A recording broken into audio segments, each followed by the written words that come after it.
Hello,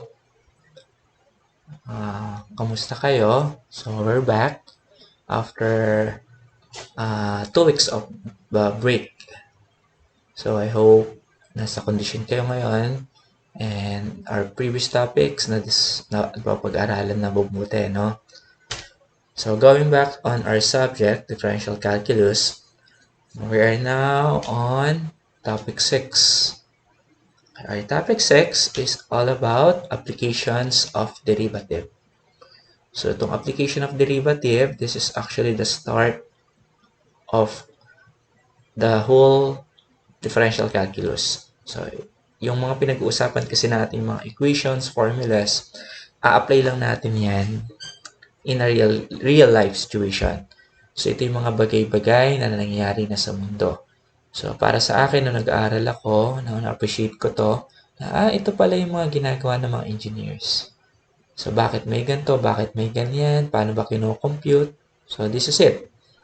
Ito na yung wonder kung bakit naging maganda yung differential calculus. Bakit masyado kong in-idolize si Isaac Newton at si Leibniz.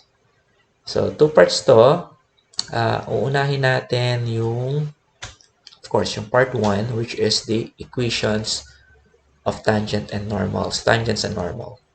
So, ano ba pag sinabing tangents and normal lines? So, babalikan natin ulit yung pinag-aralan ninyo before. You're going to recall what you have studied regarding analytic geometry and trigonometry. So, laging ganun sa math Hindi ka lang magpo-focus sa isang branch ng math. Laging kaakibat lagi yung mga nakaraang pang math. Kaya hindi mo pwedeng sabihin, tapos na ako dyan, hindi ko na kailangan sa susunod dyan. Nasa dugo nating mga engineering students, yung math, yung numbers. Diyan tayo kilala. So, ano ba yung equation ng tangent and normals? So, if we're going to recall, we're talking about equations. Pag sinabing equations, pwede natin yan i-drawing. Ano ba itsura ng mga equations? Ano ba yung equation? Diba? Nung sa algebra days ninyo, may sinasabing linear equations, merong quadratic equations. So, bakit ba tinawag na linear ang isang equation? Kasi class tayo as engineering student or kahit hindi engineering student, to be in general, kailangan natin aralin yung mga graphs. Kaya nga may x and y axis Cartesian coordinate. Kasi doon nilalagay yung equations. Sige, recall tayo ng konti, ha? So, in the Cartesian coordinate system, let's say we have the x and y axis. Familiar na naman siguro lahat. Now, we have the y-axis, yung vertical, positive yung sa taas, negative sa baba, and the horizontal axis, which is the x. Positive yung nasa right, negative sa left.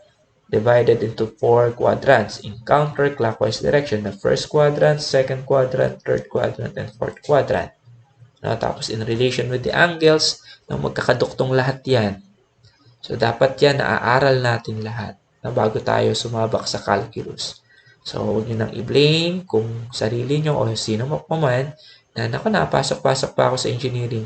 Mahina yung background ko sa math. Sa akin, panindigan na natin kung ano meron ngayon.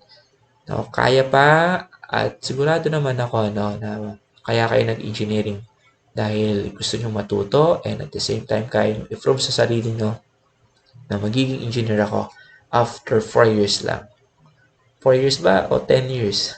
Okay, joke lang, So, sinabi natin equation of tangent and normal, we're going to talk about line. So, ano ba general equation ng line? So, what's the general equation for line? So, if you're going to recall, a general equation, abbreviate ko na lang is what? The general equation of a line is ax plus by plus c equals to 0. So, itong ax plus by plus c, this is the equation, general equation. So, pwedeng maging iba-iba itsura ng equation. So, pag iba naging itsura ng equation, pag dinrawing natin sa Cartesian coordinate system, mag-iiba-iba rin ang itsura ng pag dinrawing line. So, ano ba yung mga different lines. Pwedeng vertical line, yun yung pataas. Pwedeng horizontal line, pwedeng yung pahalang, pwede rin yung nakahiga or inclined. Okay, paano nakahiga? Pwedeng nakahiga pa kanan, pwede rin nakahiga pa kaliwa. No? Example tayo. If our equation is this, let's say I have 3x minus 6 is equals to 0. That is an equation, linear equation. Paano nasabing linear equation? Kasi yung variable na x, o kahit anong variable na makikita nyo pag ang exponent ay 1, no, sa ganitong form, general form, that is a linear and a linear line or equation. So, again, pag dinrawing, ano ba siya? Vertical, horizontal, or inclined. Pwedeng to the right or to the left. So, ito. Kailangan sa atin, unang kita pa lang natin ng equation, may idea na kayo eh. Anong itsura niyan? Kasi yung mga basic equations na inaaral natin, o dapat na alam mo na. Prior doon sa mga na-discuss na sa inyo, yung doon pa lang sa high school at saka sa senior years nyo, napag-aralan nyo na yan. Yung line can be linear or quadratic. Yung quadratic, yung tinatawag na conic sections. So, dapat alam nyo na talaga yon. So, again, going back again to the example, 3x minus 6. So, ako sasabihin ko, yan ay vertical. So, okay, bakit vertical? Kasi if we're going to transform that equation, okay, let's say solving for x. So, we have 3x is equals to transpose negative 6 to the other side, 6. Divide both sides by 3. So, it means our x is equals to 2. So, pag dinrawing ko tong equation na to, okay, ito kasi yung sinusolve natin variables kung natatandaan ninyo sa algebra. If I'm going to plot this on the Cartesian coordinate system, so, di ba, origin, tapos ito yung x-axis, 1, 2, 3, and so on and so forth. No? For example, tapos, si y, ganun din. Y sub 1, y 1 equals to 1, y equals to 2, 3, and so on and so forth. Okay? So, pag dinrawing ko dapat si equation na to, anong itsura niyan? Sabi ko kanina, vertical. So, sir, dapat yan horizontal. Pag dinrawing ko horizontal, ibig sabihin, x equals to 2. Dapat si 2 kay x tatamaan. So, hindi pa pwedeng horizontal. Kasi pag horizontal yung line ko, ang ibig sabihin, lahat ng dinaanan ni line, lahat dinaanan si x. So, hindi pa pwede yun. Ang sabi lang, ang dadaanan lang daw ay si x is equals to 2. So, if that is the case, my line should be or must be vertical line. So, this is the equation of 3x minus 6 equals to 0. So, yan yung itsura ng line. So, sana nare-recall nyo, ha? Now, paano kung, okay, clear ko muna ulit. On the general equation of the line, ax plus by plus c equals to 0. Paano kung, ito, na-discuss na natin, kung wala si by, meron lang akong ax plus c equals to 0. Ano ulit yung line? The line is vertical. If I have an equation, let's say si x naman 0, magkakaroon lang ako ng by plus c equals to 0. Okay, obviously, the line is horizontal. Okay, by horizontal, kasi nga, ang tatamaan ko lang dapat ay si y, nasa y-axis. Okay, yan. Kailangan daanan ko lang yung pagganyan. Okay, but if the case is this, paano kung both x and y present? Ano ibig ko sabihin? Okay, example tayo. Let's say I have 3x plus 2y equals 0. Okay, gawin na natin, sige, 6y na lang to. 6y equals to 0. Ano itsura ng line? So, present both x and y, naka-raise to the first degree. So, it means linear. Hindi ko nasusulat kasi hindi sinusulat yan. So if we're going to draw that in the Cartesian coordinate system, okay, ano magiging itsura? Yung line.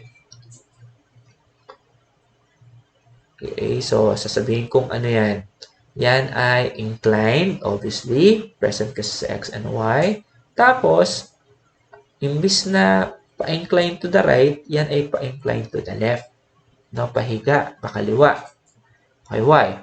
Kasi pinag-aaralan natin, kung natatandaan ninyo, yung different forms ng line or equation of the line. Ano yung una? Yung una ay yung SI form. SI form. Okay, so nire-review ko lang kayo ng konti. Ano yung SI? SI stands for slope intercept form. Yan yung y is equals to mx plus b. So pag sinabi kasi nating line, involved na si m. Ano ba si m? Yan yung slope. Yung slope is the angle of the inclination. Kung paano siya naka-incline. So, pag may incline, it means may angle. So, ano pa yung mga inaral natin bukod sa slope-intercept form? We have the PS form. Okay, ano yung PS form? Yan yung point slope. So, ibig sabihin sa point slope, may dinaanan ng isang point sa line. Yan yung y minus y sub 1 is equals to m times x minus x sub 1. Eh, paano ba nakakabuo ang line? Makakabuo ka ng line if you have 2 points. So, let's say, yung first point, let's say, x is 1, y is 2. So, yan yung first point. No, tapos, let's say, x equals to 3, y is equals to 5. Another line. Point pala. So, to create a line, we need 2 points. So, pag kinonect natin, di ba, yung 2 points na yan, line ang nagiging itsura. Okay, kaya tinawag na PS form kasi isa dito, this is located at 1, 2. Kung natatandaan nyo, no, 1, yung first number is for the x-axis.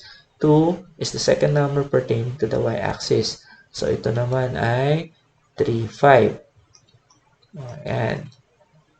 So, yung PS form, ibig sabihin, isa lang dyan sa point na yan, dinaanan ni line. Kaya, point slope form. So, what else? Okay, meron tayong 2-point form. 2-point form. Okay, ibig sabihin, ito, yung ginawa natin equation na yan. Dalawang point na yung dinaanan ni line. So, babaguhin lang naman natin yung part na to, magiging y sub 2 minus y sub 1 equals to m x sub 2 minus x sub 1. So, yan yung 2-point form. Tapos, yung pinakalas, yung intercept form.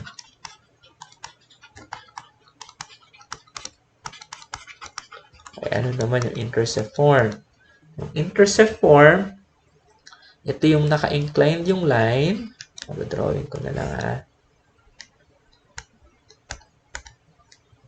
Naka-inclined yung line. Yan. Yan. So, ibig sabihin, dinaanan niya yung dalawang point sa y at saka sa x. So, may equation tayong x over a plus y over b equals to y. So, kasi intercept means napigilan si y, napigilan si x, kaya intercept form ang tawag dyan. So, going back on this equation, so sabi ko kanina, paano ko masasabing ito ay inclined to the left? So, gagayahin ko ngayon itong intercept form. No, kasi yung slope, yung m, siya magsasabi kung yung line ba ay to the left or to the right. Pag to the left, it means ang slope mo dapat negative. Pag to the right, ang slope mo dapat ay positive. So, kung gagayahin ko yung SI form sa equation, so dapat daw si y nakalabas. Kaya si 6y will remain 6y. Tapos, lilipat ko si 3x sa kabila. Kaya negative 3x. If I'm going to divide by 6, 8 by 6, So, y is equals to negative, diba, 1/3. Or 1, sulat ko lang, 1/3. And, ay, 1/2, sorry. Mahina ako sa math. 1/2 x. So, ay ibig sabihin. So, ano yung 1/2? So, 1/2 is our slope. Ayun o. Y is equals to mx plus b. So, ibig sabihin, yung plus b ko na dapat meron ay 0. Ano ba yung b? Yung b, yan yung intercept. So, ano ibig sabihin ng intercept form? Yung humarang sa y-axis. No? Kaya, kung dito, burahin ko lang to. Okay. Paano ko mabuburahin to? Okay, so, i-rewrite ko muna to. Burahin ko muna ha. Tandaan muna natin yung equation. 3x plus 6y is equals to 0. 3x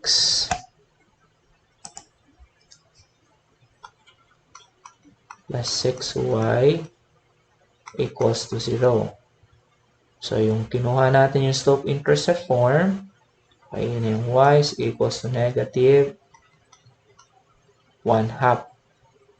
Okay, so, nasusundan, no? Y is equals to negative 1/2. Tama ba?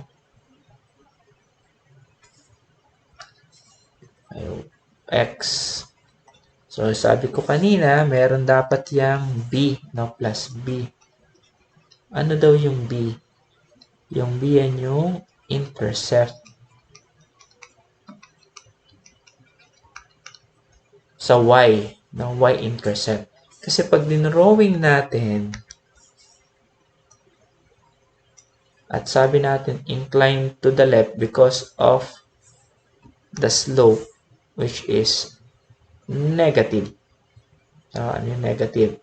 Inclined to the left. No? Dapat inclined to the left yan.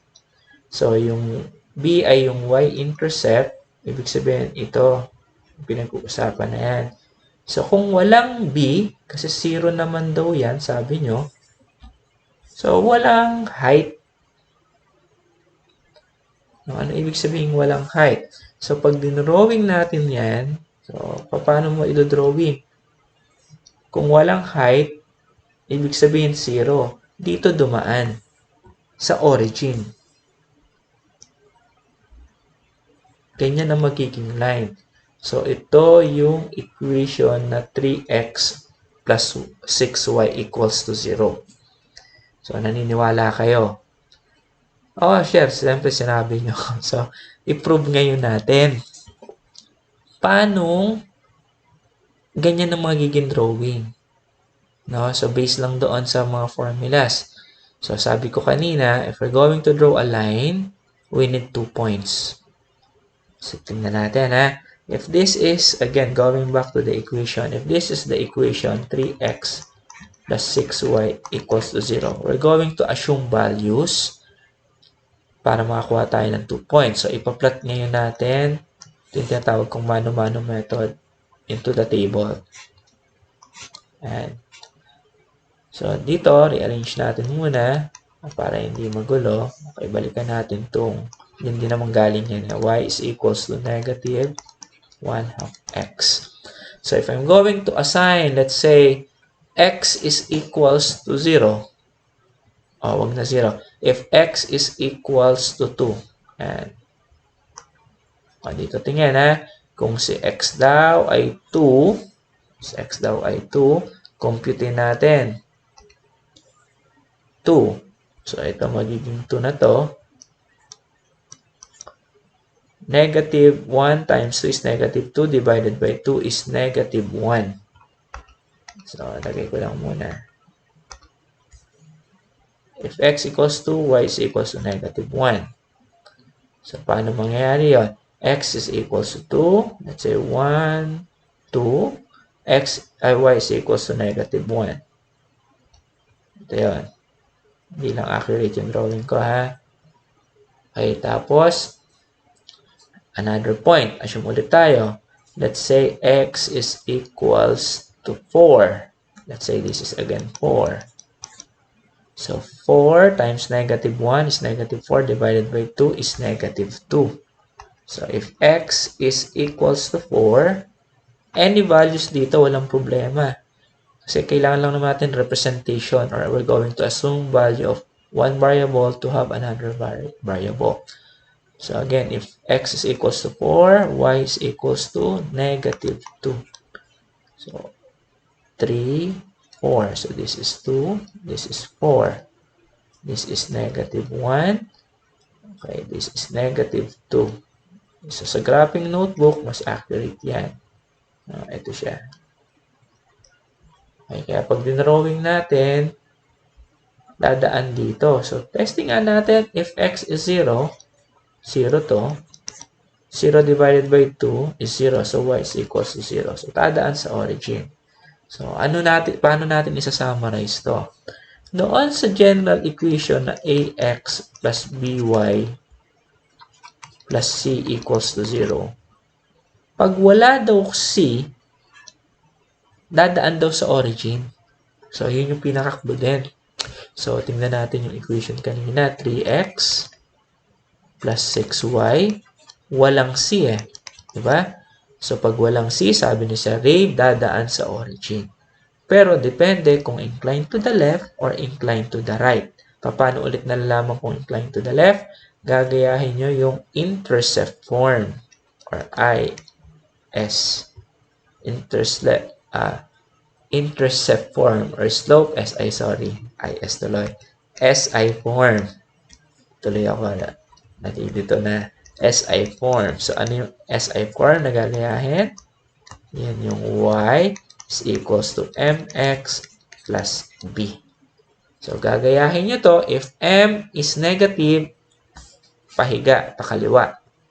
If m is positive, pakanan. Pag walang constant, dadaan sa origin. Okay? So, yun yung basic lang natin sa line.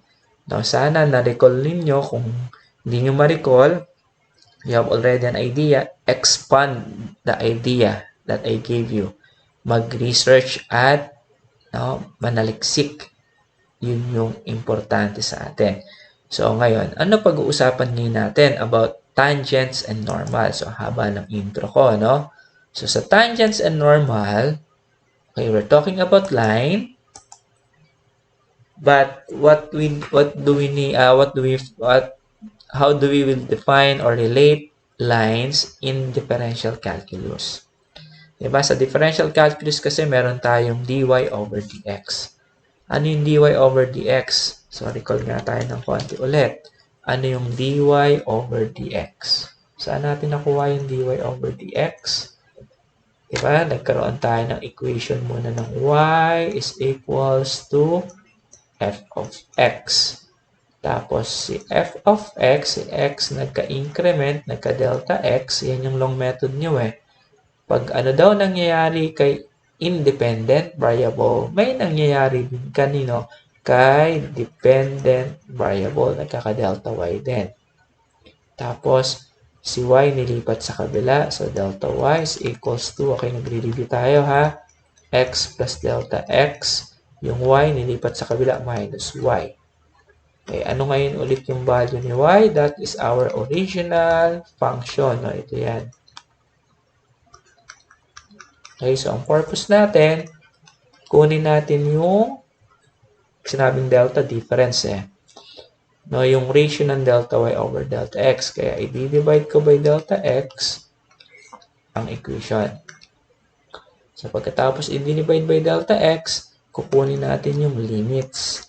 That's the step by step where delta x approaches to 0. So, itong delta y over delta is actually, again, that is our slope. Represented by m. Now, pag si slope ay in-applyan ng limits, o any equation applied by limits, nagiging calculus.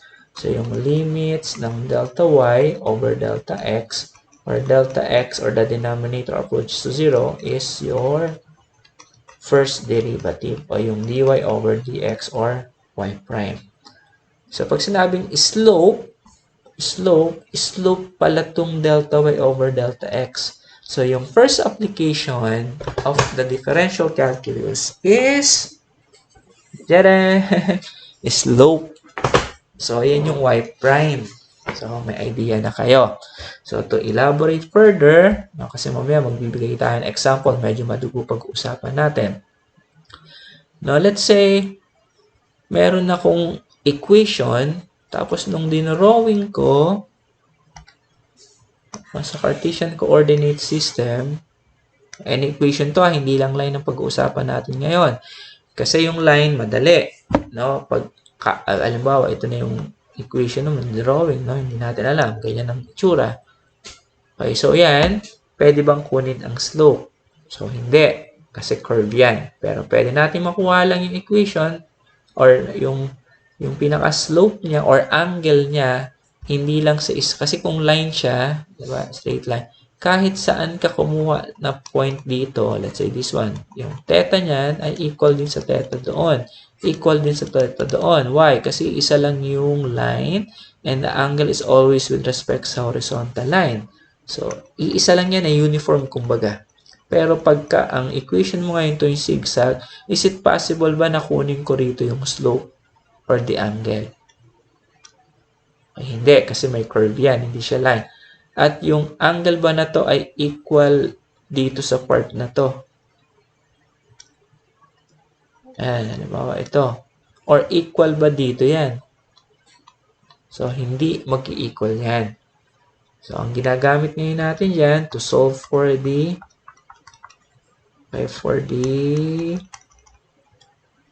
slope is differential calculus. Ito na yun.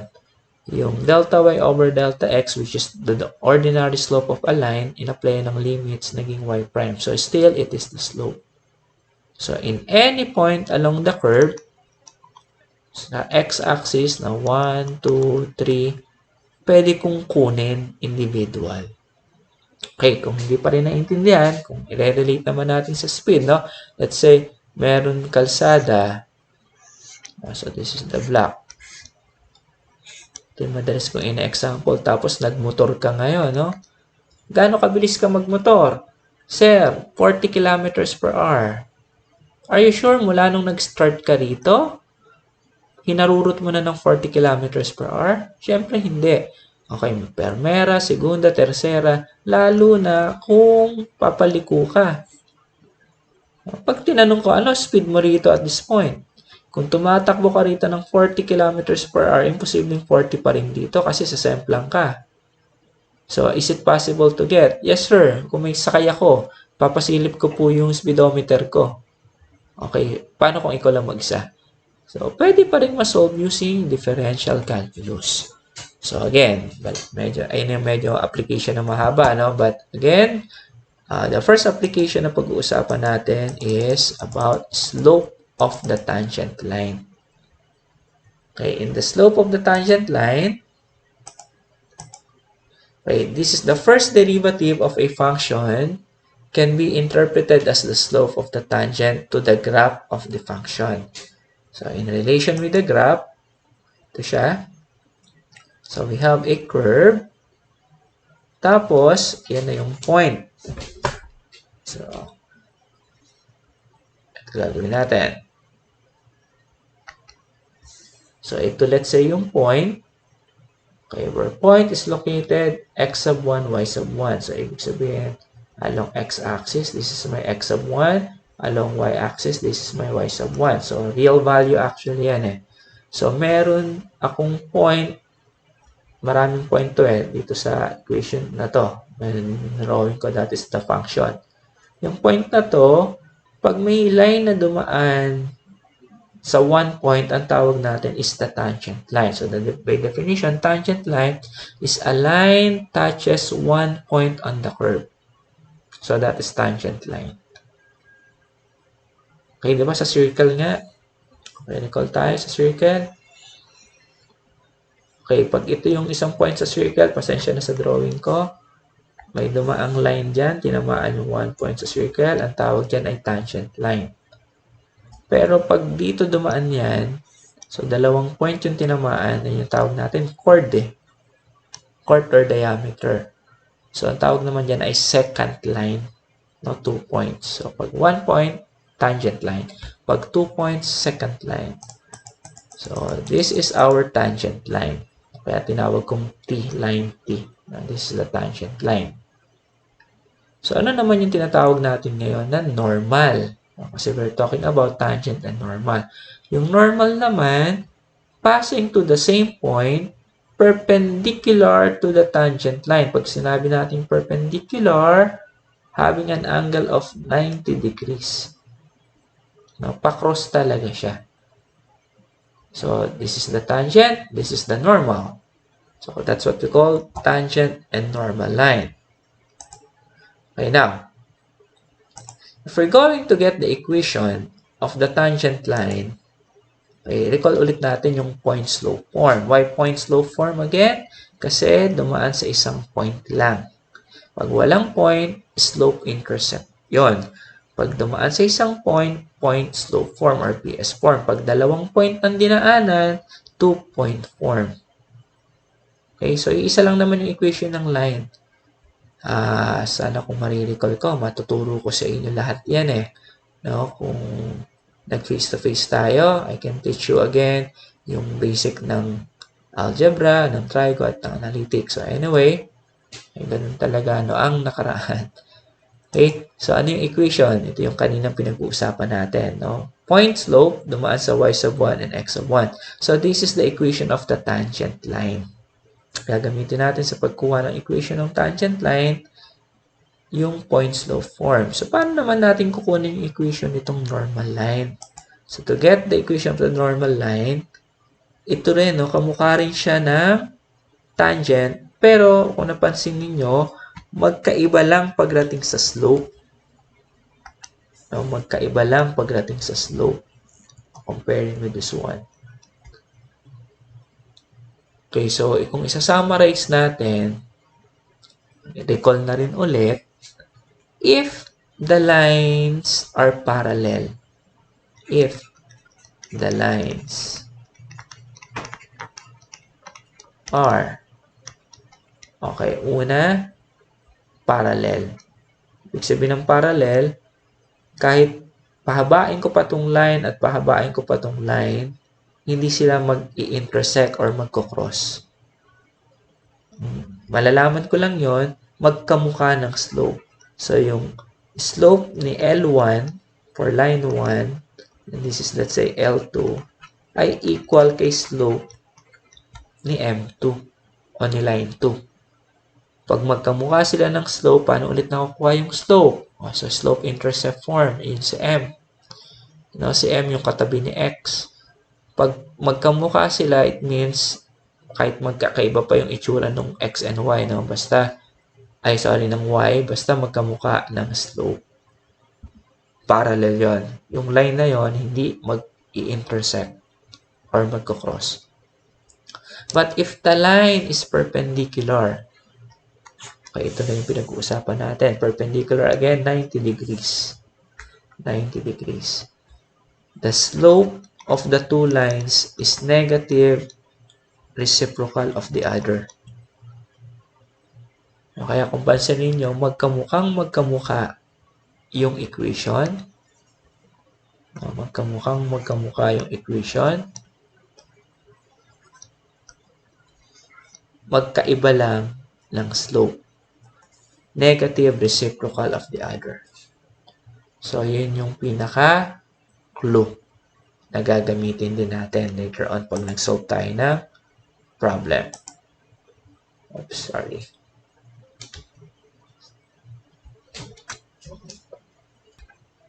Okay, so let's proceed now to the example. Okay, so hold your breath. Medyo mahaba-haba yung discussion natin dito. Example number 1. Given, the curve y is equals to x cubed over 3 minus x squared over 2 plus 3. I find the following. Number 1. Angle of inclination when x is equals to 2. So, ano ibig sabihin? Nahanap dyan yung angle. So, if we're going to recall Paano ba kinukuha yung angle? Recall tayo ng konti, ha? We're going to recall ang slope is equals to tangent theta.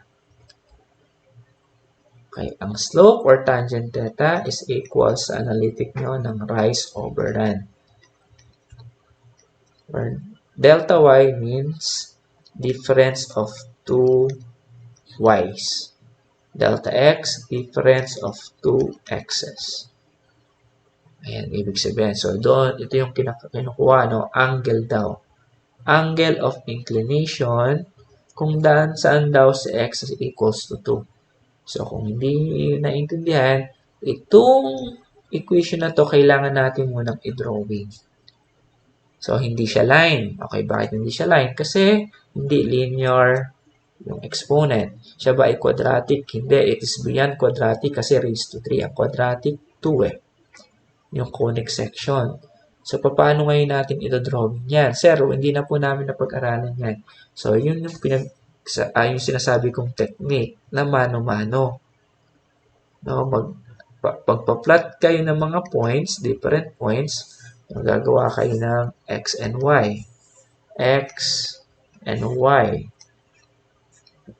Mas maraming points na sample kasi hindi siya line, mas accurate. No? Let's say this is the boundary 0. 0 papalitan ko kay x. So, 0 divided by 3, 0. 0 divided by 2, 0. So, y is equals to 3. And, tapos, mag-assign ka ng mas maganda, no? Mas pino, mas 0.5. Mas maliliit ang diferensya. 0.75. Bago mag-1. Tapos, 1.5. And so on and so forth. So, magkakavalue ka rin ng y. Sa negative naman, negative 0.5, negative 0.75, negative 1, and so on and so forth. Magkakaroon ka rin ng value ni y. So, magpa-plot points ka lang. Yun yung gagawa ka ng Cartesian coordinate system. If 0 is x, y is 3. 1, 2, 3. So, plotting the point. Ayun, meron na ako dito isang point. Okay, next. If x is 0.5, so let's say this is 1, this is 0.5. Ano value ngayon ni y? So, ganun yung gagawin ngayon natin. No, so, para medyo umikli yung discussion, so what we have here is yung naka-prepared na ganun din sa book ninyo, naka-plot points. So, ang kukunin lang natin is more on the positive side of the x-axis. So, pwede rin kunin yung negative. Kunin na lang natin yung positive. So, ito yung mga values na nilagay ko na sa book ninyo. So, positive lang tayo. Ulitin ko, bakit hindi negative? So, hindi naman kasi ganun kailangan. Dapat kasi dito, mayroong negative 1 pa. Sorry. Negative 1. So on and so forth na yung pakaliwa. Pakanan naman, mula 0, positive. So, ito yun, 1, pag 0, 3. Pag 1, 2.83. And so on and so forth. So, pag pinulat natin yung points na yan, ayan yung magiging itsura. So, paano magiging ganyan ang itsura ngayon yan? So, dito kasi mahirap i-drawing kasi hindi naman graphic notebook to, no? So, this is the origin, 0, 0. O yung first point, 0 and 3. So, if x is 0, y is equals to 3. So, this is 3 actually. Ayan na yung 3. Pwede kong sabihin, let's say this is 2. This is 1. Ayan. So, 0, 1, 2, 3. Tapos, if x equals to 1, so, dito tayo, 1. Dapat kasi, eksakto yung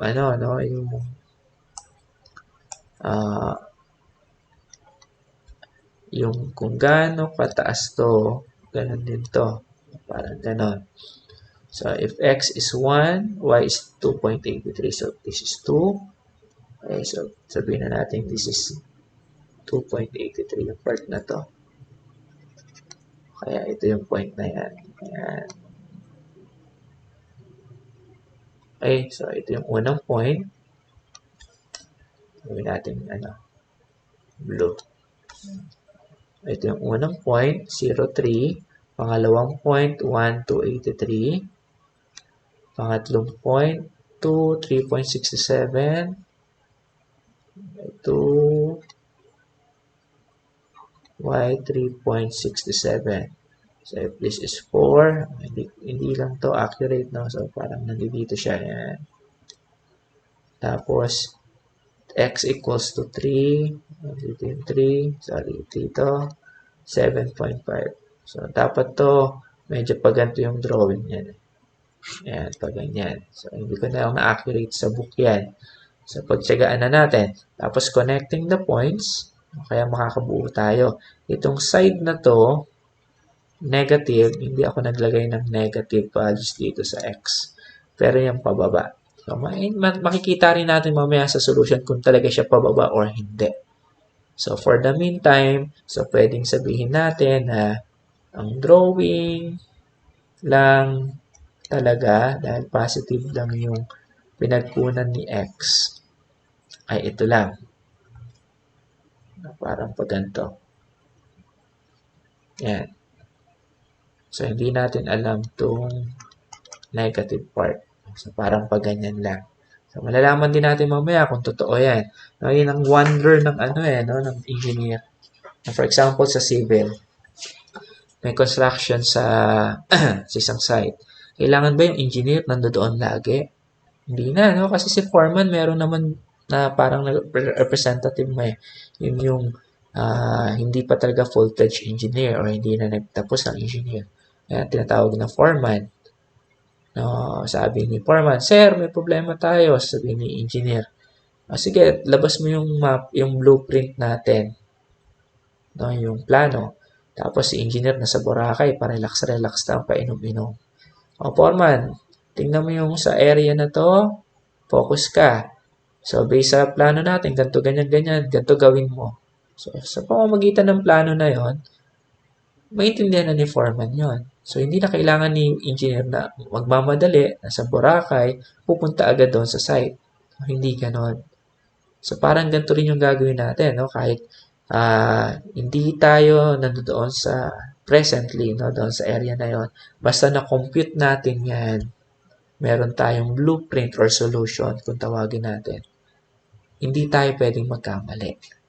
Okay, yun yung pinaka-wonder ng course ngayon natin. Okay, so isosolve ngayon natin yung problem, letter A. What is the angle of inclination when x equals to 2? So, nasaan si x?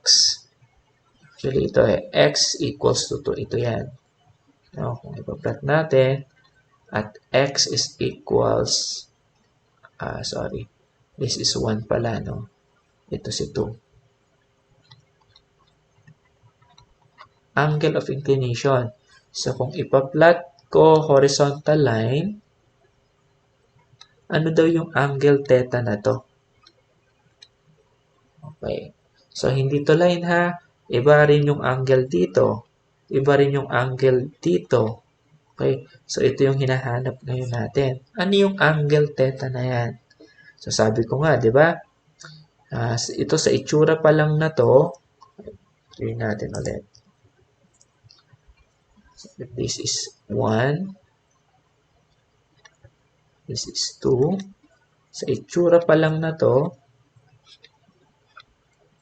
no, para siyang 45 degrees.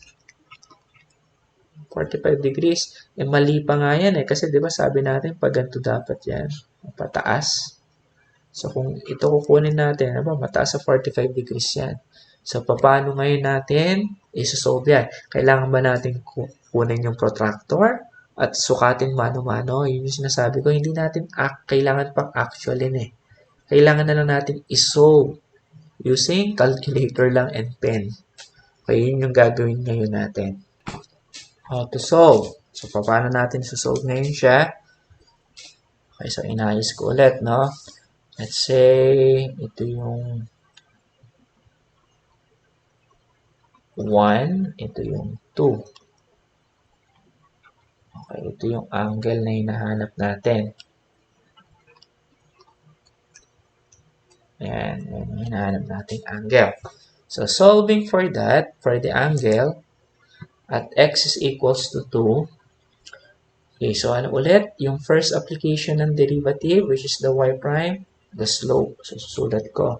Yung dy over dx is your y prime, which is the slope. Yung first application. Ano ulit yung slope sa line? That is also your tangent theta. So, ito yung kukunin ngayon natin yung angle theta. But before we solve that, we need to get first the first derivative of the equation. So, kung ito yung equation, y is equals to x cubed over 3 minus x squared over 2 plus 3. So, paano natin ulit sinasolve yan? Okay, getting the derivative, diretso na, no? Ito yung assignment nyo kaya pinadami ko para makapag-solve kayo ng marami. Getting the derivative of y with respect to x, that is your dy over dx, which is your y prime, which is your slope. So, paano ulit kinukuha yan? So, gagamit pa ba tayo ng quotient rule? Ayan.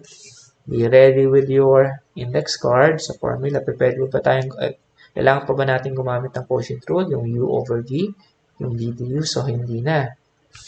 Diba? So, ang gagawin ngayon natin, kasi isip kayo ng paraan okay, recall ko lang muna to. Okay, pwede nang ilabas yung constant. Okay, yung pinakamadali. Yung 3 at saka 2 pwede nating ilabas So, aayusin ko muna yung itsura ni y. So, yung 1/3, dahil constant siya, labas ko na lang. Tapos, x cubed. So, equal lang yan, dalawa. Same with yung 1/2, labas ko na. Kasi x squared na lang yung matitira sa loob. So, hindi na tayo gagamit ng quotient rule. Power rule na lang ang gagamitin natin. So, now, getting the derivative of y with respect sa x. So, we have dy over dx, which is our y prime. So, according sa rule, yung 1/3 is constant, labas lang. Getting the derivative of x cubed, which is the power formula. So, we have 3x minus 1 on the exponent squared. Okay, minus yung 1/2. Walang kinalaman na yan sa variable. Derivative of x squared, bring down the exponent 2 times x raised to 1. So, hindi ko nasusulat Yung plus 3, 0 na yan. So, if I'm going to arrange yung y prime, which is also equals to your slope, which is also equals to your tangent theta, is equals to, okay, yung 3, cancel na. Matitira na lang x squared. Yung 2, cancel na. Matitira na lang yung minus x. Okay, so sana nakakasunod nag-derive tayo kasi yung first application ng derivative is slope. So, ano din yung kinukuha? Yung angle at x equals to 2. Ito yun. So, kung kukunin ngayon natin, at x is equals to 2, so we have tangent theta is equals to, substitute the value of x, which is 2, 2 squared minus 2. So we have tangent theta is equals to 4 minus 2, or tangent theta is equals to 2. Okay, tapos kukunin natin, okay, inverse natin, arcsine, arctan pala, arctan. So, inverse times tangent, cancel na. Si theta na lang matitira. Arctan of 2. Or you can write it yung normal, not inverse tangent, not raised to negative 1. That is not the exponent of 2. So, ano ang magiging value ni theta? Where theta is equals to, okay, sana marunong kayo gumamit ng, kasi 63 point something yan Pipindutin nyo sa calculator nyo yung DMS or yung degree, minutes, seconds, DMS.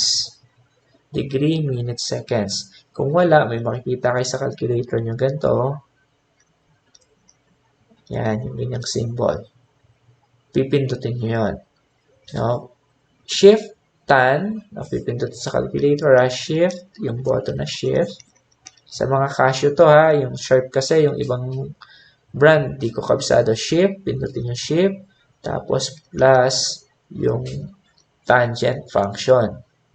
So, pag pindot mo yung shift and tan, lalabas na yun yung gantong symbol. Ayan. Tapos, plus 2. So, ganito magiging itsura sa screen. Okay, pag in-equals mo, lalabas 63 point something. So, kailangan natin yan i-turn into degree, minutes, seconds. Kaya pipindutin nyo itong DMS or yung itong symbol. So, lalabas dyan 63 degrees. Okay, ganun na mangyayari. And 26 minutes. Tapos, may seconds pa yan. Hindi ko na sinulat sa book. So, ito ngayon yung sagot sa letter A. So, kung titingnan natin, ito hindi magmumuka na 60 degrees. Sabi ko nga, mula kumukha lang siyang 45 eh. Kaya, dyan pa lang kahit na hindi natin alam na ganito ba talaga itsura? Hindi eh. Kasi sinabi ko na nga nung una, di ba? Pagka-curve pataas. Kaya kung nandito yan, yan yung 63 degrees. Which is makatotohanan compared dito. So, yun yung wonder no, na engineering. Hindi niya kailangan ng protractor. Kukumputin nyo na lang at masasabi natin na yung drawing mali. So, paano ba nagiging tama tayo? Nagiging tama tayo minsan or madalas sa ating pag napatunayan natin na mali yung isang bagay.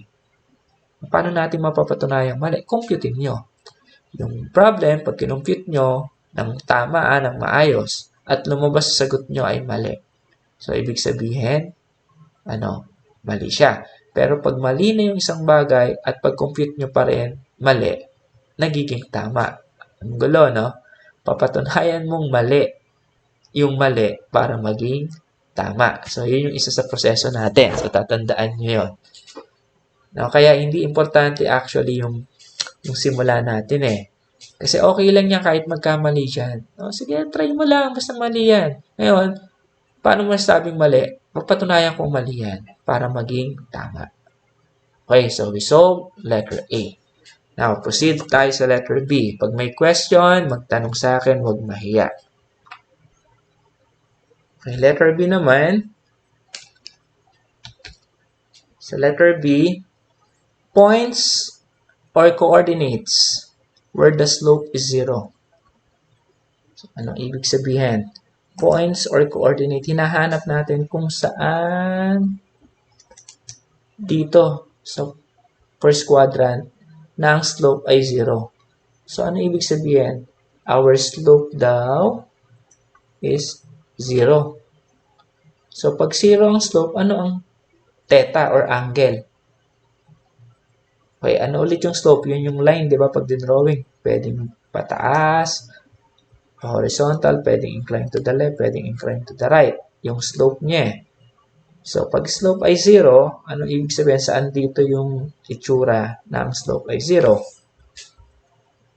Okay, so balik tayo ulit. If M is 0, what is our theta? And we know that M is tangent theta. So, parang sinabi lang natin na tangent theta is equals to 0. So, multiplying both sides by its inverse. So, theta is equals to inverse tangent of 0. So, theta is 0 din. So, nasaan dito na yung angle ay 0? So, pwedeng ito, yung line. Wala kasing angle dyan no, sa point na to. Pwede rin ito sa point na to. Kung pababa nga. No, take note ulit ha. Kinuha lang natin yung graph sa first quadrant. No? Hindi natin alam itong part na to eh. Sabi ko sa inyo, hindi natin kinuha itong part na to. Kaya pwedeng yung drawing lang natin kanina, pag ganito lang, putol na dito. Hindi natin alam kung pababa nga. O, ito yung part na yan. So, malalaman ngayon natin. So, paano natin malalaman? Oops. Malalaman natin kung talagang pababa siya, kung magbibigay lang ng 0. Siyempre, pag ito pababa, horizontal dapat ang slope. Kasi kung yan ay pataas, hindi na pwede maging horizontal ang slope. Okay, nasusundan. So, dapat yan pababa. At dito naman sa pababa, pag yan umakyat pa ulit, it means meron na naman slope ay 0. Pag yan ay bumaba ulit, may slope na naman na 0. So, malalaman natin kung ilan yung slope na 0. Pag dalawa lang ang lumabas, so, ibig sabihin, dalawang bali lang. Okay, paano yung dalawang bali lang? O, isang bali dito, isang bali doon. Ngayon dito, pag ito naman bumaba pa ulit, may slope ka na naman na 0 dyan. Okay, so malalaman natin yung pinaka-exacto drawing kung siya ay ilang bali, kung talagang paganto lang. Ulitin ko ha, pag marami tayong makukuha na ang slope ay 0, yun yung bali niya. Okay, so paano ngayon natin isusolve? Balikan ulit natin yung formula kanina, no? Where y prime is equals to the slope, which is also equals to your tangent theta. Which is also equals to yung kanina nating na-solve to, no? So, susulat ko na nga dito yung part ng y prime. Diba? Ay yung x squared minus x. Yun yun eh. Yung dinerive natin. So, we have x squared minus x. So, sabi, if m is 0, so that goes 0, according sa condition, is equals to x squared minus x. So, factoring muna tayo. Balik tayo sa algebra. So, we're going to get the common factor between the first and second term. That was x.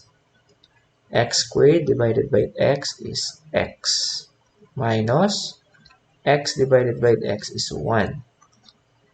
So, ibig sabihin, dalawa yung value ko ng x. Paano ko nalamang dalawa yung value ng x? Kasi kung ano yung degree, ano yung exponent, 2, dalawa, ibig sabihin, dalawa value ni x. Pag ito ay x raised to 3, ang value ng x ay 3, and so on and so forth. Okay? So, paano natin kukunin ngayon yung mga value ng x? Yung una, if we're going to divide everything by x minus 1, x minus 1. So, 0 over x minus 1 is 0. Cancel ito, cancel ito. May matitira akong x. So, the first value of x, or x of 1, is 0. Okay, nakakasunod. Okay, kung i-divide naman natin by x, 0 divided by x, 0. Yung x cancel na, meron akong matitirang x minus 1. Itatranspose ko si negative 1 sa kabila, so it means x is equals to 1. So this is my x sub 2 for the second value of x. So dalawa value ng x, isang 0 at isang positive 1. So ganito yung ginagawa ko sa solution para hindi magulo. Okay. So hinahati ko to sa dalawa. Tapos yung una, x sub 1 is 0, x sub 2 is 1. So, we have two values of x. So, kanina doon sa table, no? Okay, recall tayo kanina sa table. Babalik ko lang yung table. Sa table kanina,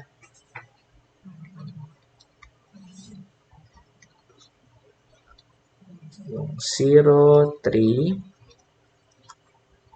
1, 2.83,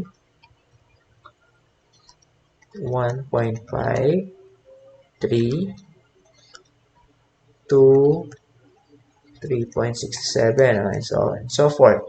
So, dito natin kukunin. Kung si x daw ay 0,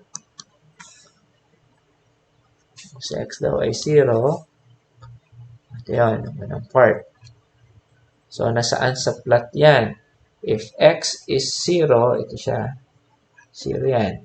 Y is 3. So, tama. Ito yon. So, ibig sabihin, meron akong slope na horizontal. Naka-slant yan. So, pag sinabing naka-slant, hindi pa pwedeng magtuloy yung line pataas. Kasi hindi mag-slant yung line. So, ibig sabihin, yung line ay tamang pababa. Okay. Yung pangalawa namang x. If x equals to 1, what is the value of y? So, solve na rin natin. So, paano ba kinukuha yung value ni y? Papalitan mo lang yung value na to. No? Yung y equals, so palitan mo lang yung value ni x1 raised to 3 over 3 minus 1 raised to 2 over 2 plus 3. So, magiging value niya ay 2.83. So, if this is 0, this is 1. Tapos, ito naman, yung 2.83. Ito yung point. So, ibig sabihin, yung line, hindi pa pwedeng magtuloy-tuloy pababa.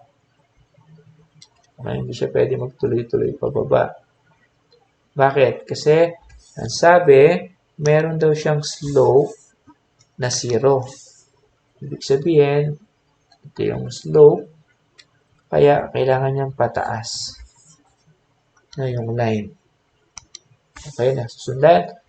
So, ito yung line, ito yung line. May dalawa lang yung slope. May sinabi pa bang ibang slope na nasolve? Wala na. Kaya makakasigurado ako na ito ay tuloy-tuloy pataas, ito ay tuloy-tuloy pababa. Kasi kung meron mang slope dyan, ibig sabihin, bababa ulit to or ito aakyat ulit. So, yun yung sinasabi natin na kahit hindi ko kinuha yung buong table ng negative value ng x at pinahaba ko pa yung positive x, kaya ko na ma-predict kung ano magiging itsura na nung graph. Letter C. Points where theta is 45 degrees. So, saan kaya along this line yung 45 degrees? So, kanina nagkaroon na tayo ng hint, no? Dito sa part na to, kasi if this is x is equals to 1, sorry, naman, if x equals to 1, ang slope 0, ang angle 0, at x is equals to 2, dinrawing natin, 2.63, diba? Ay 63 degrees. So, if this is 0 degrees and this is 60 degrees, hindi pa pwedeng nandito yung 45 degrees. No? Hindi pa pwede. Kasi habang tumataas na yung function, lumalaki na yung angle. So, ibig sabihin, nasa pagitan lang ng 0 and 60 degrees ang 45. So, ibig sabihin, yung value ni 45 nasa pagitan lang ng 1 and 2. So, hindi tayo nanguhula. Nagko-compute tayo. Sigurado ako na ang value ni x na masosolve natin ay nasa pagitan ng 1 and 2. So, paano naman sa y? Ano yung value ng y natin dito? If x is equals to 1, if x equals to 1, y is 2.83. Tapos yung nasa taas naman, 3. So, kung nandito sa area lang na to, yung 45 degrees, kung nasa pagitan ng 1 and 2 na x, nasa pagitan naman ni 2.83 at ni 3 ni y. So, tingnan natin kung tama yung hinala natin. So, points where theta is 45 degrees. So, paano ulit natin kukumpitin? So, balik ulit tayo. Y prime is equals to your slope, which is equals to your tangent theta. So, ano si y prime? Si y prime, yung derivative ulit ng problem, you have x squared, okay, minus x, yun yung y prime. Yung slope, hindi ko kailangan kasi may given na angle 45 degrees equals to tangent 45 degrees. So, ano ba ang value ni tangent 45 degrees? Okay, pindutin sa calculator. Tangent 45 degrees, walang shift. So, ang tangent 45 degrees is 1. So, if I'm going to arrange this, x squared minus x, pasok ko si 1, minus 1 equals to 0. So, again, our x is raised to 2. It means dalawa yung value ni x, quadratic siya. So, ano ba yung natatandaan? Sa pinaka-factoring, quadratic, yung pinakamadali is the quadratic formula. Yun yung wag nung kakalimutang formula hanggat magkaasawa na kayo, magkaanak kayo, hanggang mamatay kayo. Ano yung quadratic formula? So, si x yung pinagsisolve natin. So, x is equals to negative b plus minus square root of b squared minus 4ac over 2a. So, ano yung b? Actually, yung b, ito yung numerical coefficient ng second term. Ito yan, no? Numerical coefficient ng second term ay diyan. Si a, yan yung numerical coefficient ng first term. Si c, yan yung constant. Kaya pag sinolve natin ngayon yan, we have x is equals to negative b. Wala tayong b, which is 1. Ibig sabihin yan. Plus, minus, square root of b squared, which is 1. Ay, negative ha. Ay, baliktad pala. Dapat ito ay may negative pa kasi may negative sa labas. So, ito yung b. So, may negative pa sa labas. Yan. So, negative 1 na naka-squared minus 4. What is our a? 1 lang rin. What is our c? Negative 1 over 2. A is 1. Kung isi-simplify natin yan, x is equals to positive 1 plus minus square root of negative 1 squared is 1.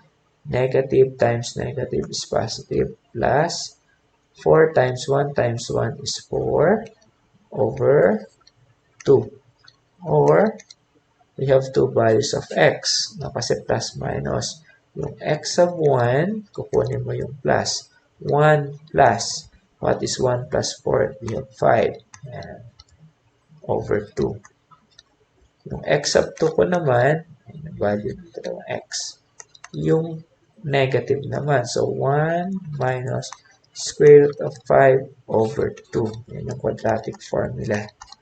So, yung x sub 1, will give an answer of, okay, ano yung magiging sagot ng x sub 1? 1.62.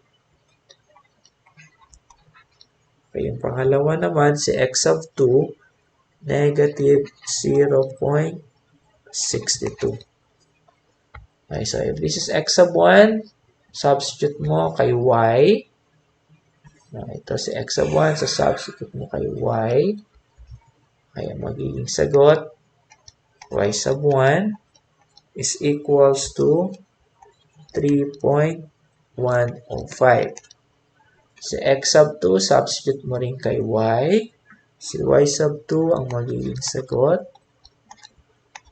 ay 2.728.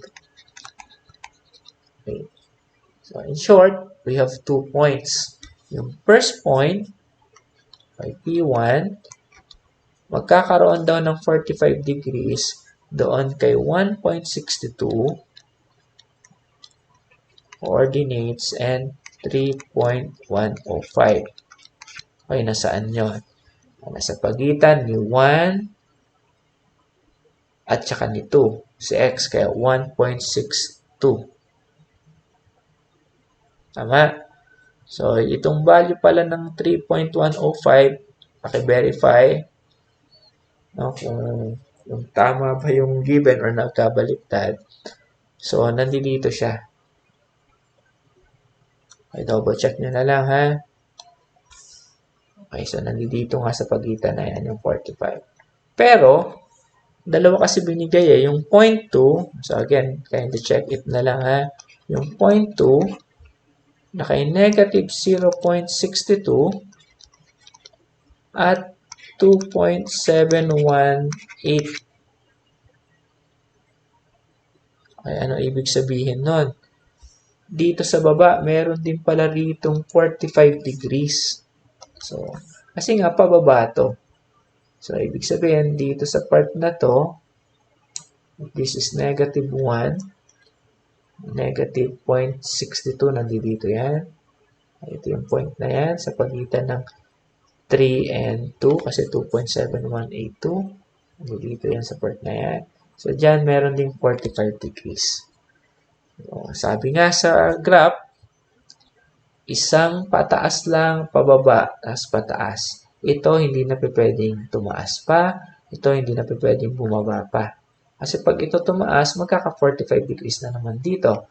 Pwedeng sa part na to, no? Dito naman, pag bumaba to, magkakaroon na naman ng 45 degrees sa baba na to. So, ang sinabi lang, sa dalawang point lang, magkakaroon ng 45 degrees. So, tama yung drawing, no? Pa-letter S lang talaga siya. No? Pa-letter S lang talaga siya. Ganun. Wala nang iba. Hindi na ulit tataas, hindi na rin ulit bababa. Ito, medyo madugo to. Solving letter D. Points where the tangents are parallel to line. So, yan, binanggit na yung salitang parallel. Itong salitang parallel. So, ano ulit ang parallel? Yung slope 1 is equals to slope 2. Yung ibig sabihin. Points where the tangents are parallel to the line. To 2x minus y is equals to 12. So, this is an equation of a line. Ulit. Okay, so by inspection, present ang x and y. It means inclined yan. Tapos, hindi dadaan ng origin, no? Kasi may constant. Kung malalaman ngayon natin, anong klaseng incline to? To the right ba or to the left? So, ano ulit yung susundin? Yung slope-intercept or SI form. So, gagayahin ulit natin yung form ng y is equals to mx plus b. Kaya dito pa lang, kung aayusin natin, negative yung y, lilipat ko sa kabila para maging positive. So, may 2x na ako doon. Lipat ko si 12 minus 12. So, ito yung slope. Where slope is equals to m2 or m is equals to 2. Positive, it means inclined to the right. So, nasa right side siya. So, ano ulit yung B? Okay, ito naman yung intercept sa y-axis. Okay, so para mas maganda, itong equation, kailangan ngayon nating i-drawing para makita natin yung pinaka-itsura ng line. Okay, so paano ngayon natin i-drawing yung 2x minus y is equals to 2. Okay, ipa-plot ngayon natin ulit. We need 2 points lang. So, ayusin ko lang ulit kanina to. No? Y is equals to 2x minus 12. So, mag-plot ngayon tayo ng coordinates. We need only 2 points. If x is 0, huwag naman 0 kasi negative 12. Masyadong mahaba. Dito natin. If x is 4, yan. So, nasaan si 4? This is, ulitin natin, no? Ito yung 1. Ito yung 2, kunwari. Hindi kasi graphing to. This is 3. This is 4. Okay, so sa substitute natin yung value ni 4. Kanino? Dito kay y muna. So, 2 times 4 is 8 minus 12. So, negative 4.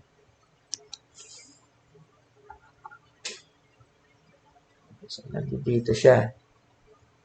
Oh. Negative 4. 1, 2, 3, 4. So, halimbawa ito. Eh, medyo dinaya ko na ng konti, ha? Yan. Yung isang point.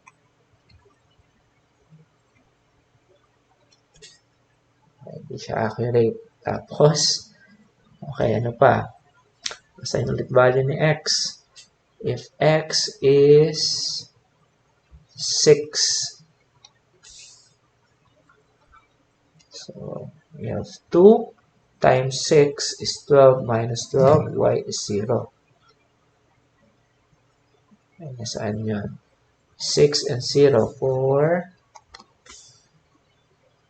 5. Hindi tama yung mga distansya ko, ha? 6. Ayan. So, if x is 6, y is 0. So,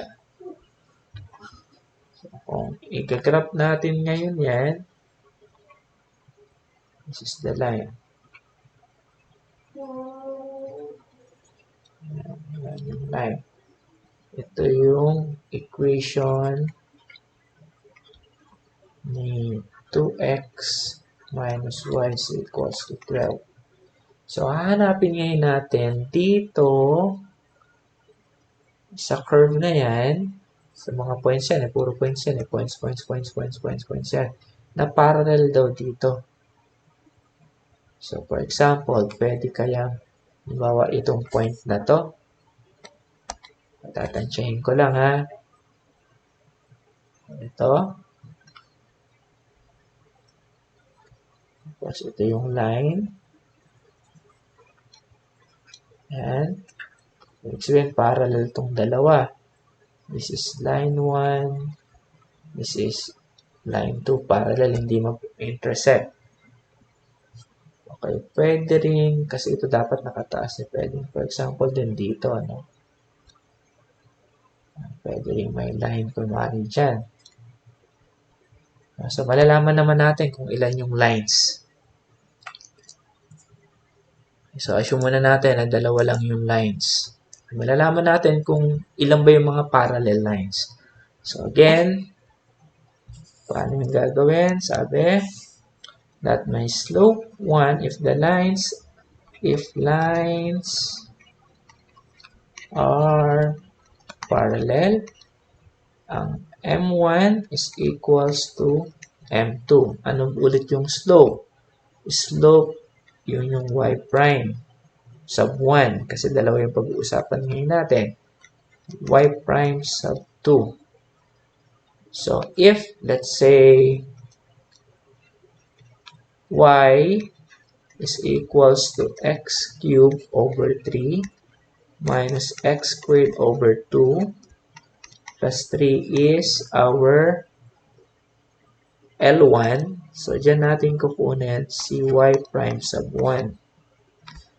If yung equation ni line 2x minus y is equals to 12 is L2. So, dyan natin kukunin si y prime sub 2. So, kailangan natin i-derive. So, yung una, si y prime sub 1, kasi nakuha na natin yung derivative nito, ano? Ito na lang. Ano ang derivative nito? So, 2x minus y is equals to 12 by implicit. Natandaan yung implicit. Pwede na natin i-derive diretso. Okay, so what is derivative ni 2x? 2. Minus what is derivative ni y? So, yan na yung dy over dx. Siya na si y prime. Para ma-distinguish, ilagay natin ng y sub 2. Tapos, equals derivative ni 12, 0. So, ayusin lang natin. We have 2 minus y prime sub 2 is equals to 0. Or, kung ito lilipat ko sa kabila, y prime sub 2 is equals to 2. Tapos, si y prime sub 1, yung kanina, ano ulit yung y prime sub 1? 3, x squared na lang pala siya, no? X squared ay minus x. So, sabi, if lines are parallel, y prime 1 is equals to y prime sub 2. So, ano si y prime 1? X squared minus x. Ano si y prime 2 is equals to 2. Or x squared minus x minus 2 is equals to 0.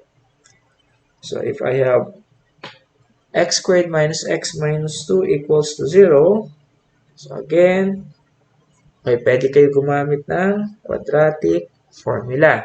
Or, pwede na yung trial and error. Paano yung trial and error? Gawa kayo ng dalawang parenthesis. Kasi madaling isipin yan eh. Trial and error.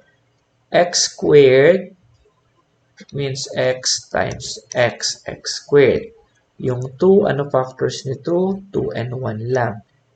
Yun na pwede maging factor. So, para maging negative, isang positive, isang negative, or isang negative, isang positive, kasi negative. Pero yung negative, ilalagay natin sa mas malaki kasi yung sign ng second ay negative. Kaya dito yung negative, dito yung positive. So, check natin. X times x, yung FOIL method, di ba? X times x is x squared. Tapos, negative 2 times 1 is negative 2. Okay na to. Okay na to. Yung middle term na lang ang iisipin natin. Okay, ano iisipin natin sa middle term? Yung negative 2, ibahin ko muna to. Okay na yung first and last term, no? Yung negative 2 times x is negative 2x. X times 1 is positive x. So, negative 2 plus x is negative x. So, tama si middle term. So, tama yung trial and error natin. Kung gagamit kayo ng quadratic formula ulit, ganyan din ang masosolve niyo. So, it means we have two values of x. Yung una, x minus 2 equals to 0. So, it means x sub 1 is equals to 2. X plus 1 equals to 0. It means our x sub 2 is equals to negative 1.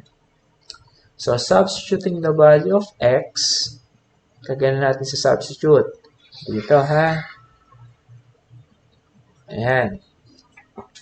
So, substituting the value of x to the main equation, we're going to arrive y sub 1 is equals to 3.67. Tapos, x sub 2 naman, substitute natin kay y sub 2. We're going to come up with 3.17. Okay na mag-check. So, coordinates nitong unang part na to, x is 2 and 3.67. So, nasaan yun? If x is 2, y is 3.67.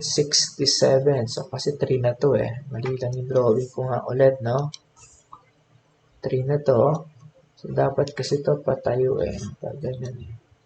So, nandito to. Kaya, meron pa talaga siyang line na isang parallel dito. O, ayan. So, ito mali na to ha. Okay, tapos yung pangalawa naman,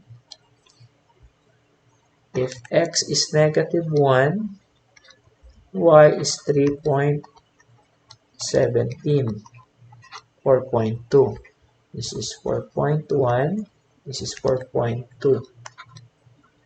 Okay, negative 1. So, this is negative 1. Tapos, 3.17. Okay, so paki-double check na lang rin na medyo mataas to eh. 3.17 or this can be negative also. No? So, double check nyo na lang to ha. Okay, kaya dalawa yung magiging point. Isa na to at isa ito. Okay, so kindly double check. No? Baka may na-miss lang tayong mga points. Tapos, pagka may na-miss na points, don't hesitate to contact me para makorek rin yung nasa book ninyo. No, but surely, yan yung magiging solution natin. Kasi nga, yan yung lumabas sa pinaka-problem natin at sa solution natin. Okay, so, stand by for the second part of topic number 6. So, I hope you understand. Okay, practice solving. So, hindi ko na papahabain. The first application is the slope. Okay, so, study muna tayo. Huwag mo nang mag-isip ng quiz or exam. Maghahabol kasi tayo, no? Because of yung 2 weeks natin na break, kailangan natin mahabol. So, I hope you're going to do also your part. No, aral. Pag may tanong, huwag mahiya. I'm going to answer all your questions. Okay, so sa mga hindi pa nagsasubscribe, so again, like, share, and subscribe. Okay, para tuloy-tuloy tayo sa video. Siguro lahat sana may internet connection na rin. At hindi masayang yung effort din natin, no? Okay, so announce nyo na rin sa mga kaibigan ninyo na nag-aaral din ng engineering. Pwede natin i-share yung video. So, thank you very much and God bless us all.